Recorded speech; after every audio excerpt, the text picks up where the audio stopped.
everyone? This is Boss Lady. It's August 21st, and I'm doing this interview with Sensation James, an R&B singer. And today we're going to be talking about this beef with PLIES and Sensation James. Mm-hmm. So, can you tell me what happened during this beef? Okay. So people can understand what we're talking about. Okay. Hey, it's me, Sensation James. I just want to explain to you guys that my version of No English is the original version.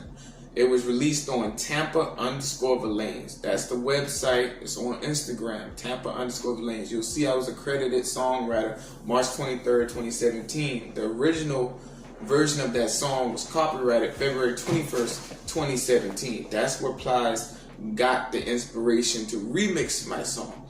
But a lot of people don't know that this beef didn't start until early 2019. Right. Even though the record came out in 2017. Right. What happened was I heard that PLIES had stole it in 2018, and I didn't really care at the time because... Sorry, I got to put my hat on. You know, I had to look good. Yeah. I didn't really care at the time because I thought, we was just going to talk like men, do a couple songs, and everything would be cool. The exact opposite happened. I was downtown Charleston. I think I sold a CD, and I ended up getting some threats that were sent to my phone because during that time, my song was already big. And I presented it to a couple, I presented it to DJ Red Skull, and I presented it to 107.9 in Atlanta, I believe. Oh, wow. Yes.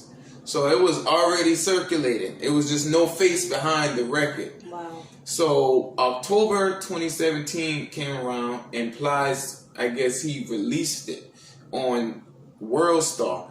And his version of that record was more carnal than spiritual. My version is more spiritual than his. Right, you're so right, because I did listen to that song. Yours is like more spiritual, and it's more like worldly. Mm-hmm. So I understand. Right. Mm-hmm. Right. So this is how the beef started. Mm-hmm. I received a threat, and I think I called Big Gates Records multiple times, and nobody answered the phone. So I kept calling, and a couple guys sent some threats my way. And during the time PLIES had Drip for Sale going on, he had a huge mark. I think Drip for Sale had 26 million views or whatever. Wow. And yeah, he was really doing big numbers with the rock, She's My Rock, up. And I did some history behind the beat and figured out, I think 3 6 Mafia used the beat. And I don't think PLIES had an exclusive lease on the instrumental. And during that time, I was going through a lot. So what I did, since I'm a hook man, I said, you know what? Before I drop this No English music video, I want people to know that I created that song way before him. So to clear up ghostwriting rumors that would have been spread on me if I had just came out with the No English music video, I decided to use that rock beat to diss PLIES on it and say you could get box to pressure him into responding. So that was not clout chasing. I was pressuring him into responding. If those of you that don't know, I Swear Bezel inspired that rock song. Y'all look up the history of that. I Swear Bezel, it had a flow very similar to what PLIES had, but that flow came from I Swear Bezel. No English is my song. That song, my song, is more neo soul, R&B, and hip hop. Right. PLIES, has a remix of it. That is not the original version. So to clarify all ghostwriting rumors that would have been spread on me, I released the rock disc. I'm not clout chasing. An altercation came out, and I was going to warn one of my loved ones, and in the process, there's too much detailing, but I was falsely detained. Wow. Falsely detained. And it drove me mad because no one was listening to me. So I took the screen recordings and put everything to YouTube. The altercation led me to busting open a window with my bare hands. Long story. Wow. If you go on his Instagram, you'll see all that Actually, on your Instagram. It's still there. Right. The screen, the dates, and all is still there. I told Kodak I had no beef. I have no beef with Kodak. Me and Kodak, once he gets out of the situation, I even did a free Kodak song. Me and Kodak are like this, okay? So we have music coming out when the situation, clears up. But I was in how I defeated PLIES was when I busted that window due to a situation I don't want to get too in depth with. I was in a psych ward, and leaving the psych ward, I heard that PLIES was preparing a diss record for me.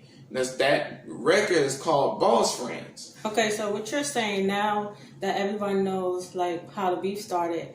So now he's talking about his mental health. What was going on with him as he's explaining to y'all. I just wanted to get back on topic. We now talking about your health right now. How you went into the psych ward and how everything had happened to you, which was bad because me personally, I stuck with him for a very long time.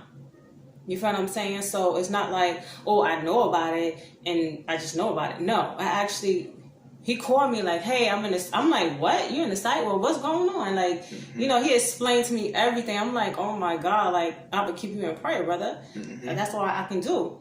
So while he was in that psych ward, he was going through a whole lot. So I remember that call. You had called me. They was going to keep me in there, no probation. Right. I guess they assumed that I was a threat to society, even though I've never held a gun a day in my life.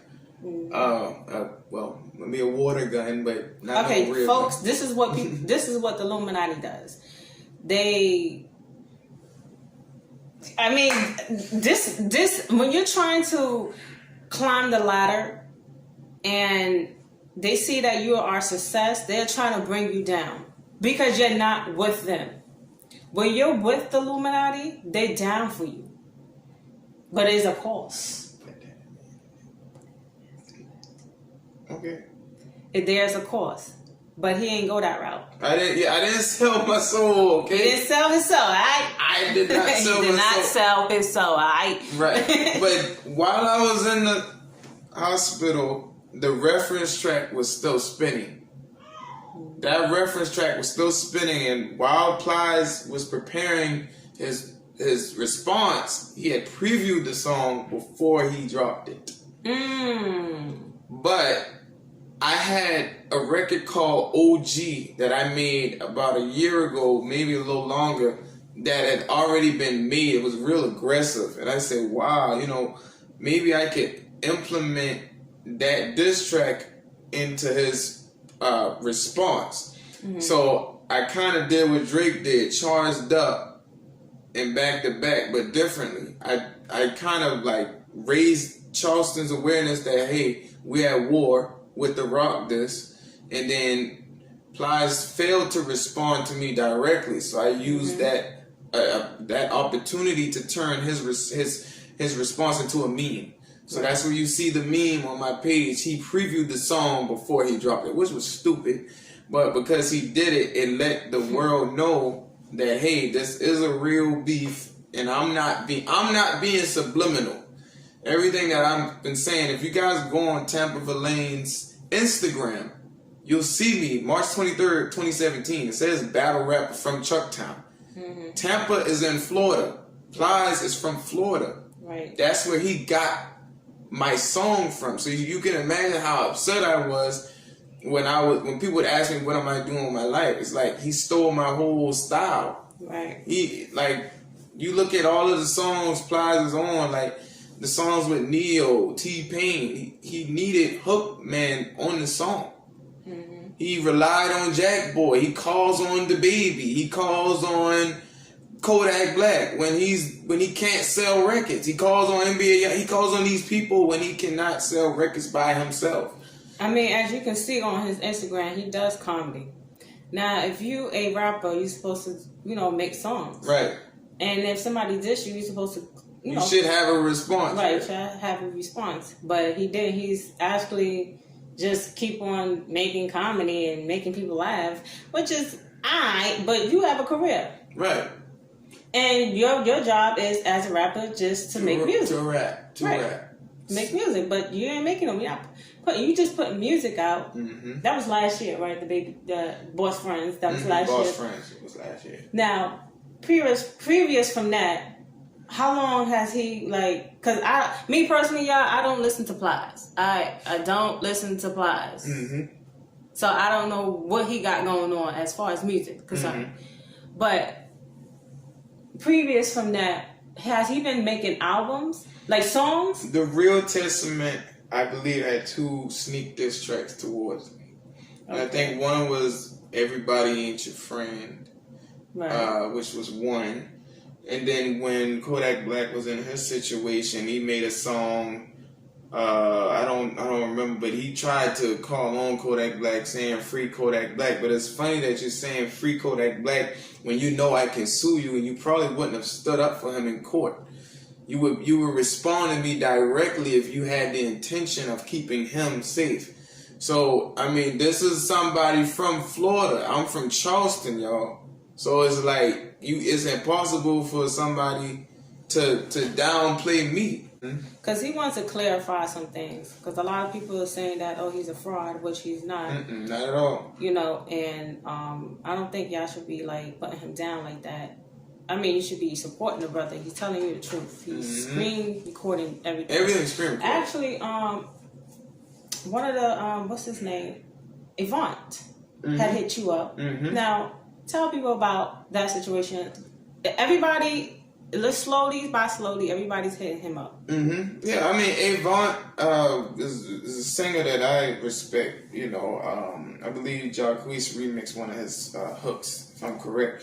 Avant saw what was going on early. Tank saw it too, as well as 50 Cent. 50 Cent caught wind to it, and Young Thug. If you don't know why Young Thug made that song hot, the song's about me, okay? Everything litty, I love when it's hot. He's referring to the line when I said in the rock this, I'm the hottest in the street, dog, I'm Michael Vick. That line, that was, if you don't know, Young Thug inspired my flow, okay? So, shout out to Young Thug. That's who inspired my flow. And that's where they got that idea from. Everything litty, I love when it's hot, turned up the city. I broke off the notch, got some more melodies that keep me in. Y'all get the rest. But that's what they're talking about. Okay. Yeah. Well, I mean, is anything else you want to say before we close this? Yes. I got one more thing to say. For those of you that think I'm clout chasing, it's impossible for you to think that because I released the reference track in 2019 before I dropped the No English Music video. So basically, it's impossible to say that I'm a liar because I released a reference track, and in a reference track, lies are rehearsed, okay? Lies are rehearsed. So whatever I put in that track is my statement. It's just a broad statement. Listen to what I said in that track. My goal wasn't to really discredit him on what he's accomplished, but just to clarify what we have going on because he's pretending like he doesn't know what's going on. Right. All right, so guys, we're going to wrap it up. And till next time, we'll do another interview. So y'all make sure y'all tune into my channel. It's Boss Lady LD. That's on Instagram. You can follow me on Instagram, and on YouTube, you can follow me Laura Dinkins. That's Laura. And Dinkins is spelled Dinkins. And you want to get them your Instagram. Sensation James Love. That's my Instagram. All right, guys. So until next time, we'll see you later.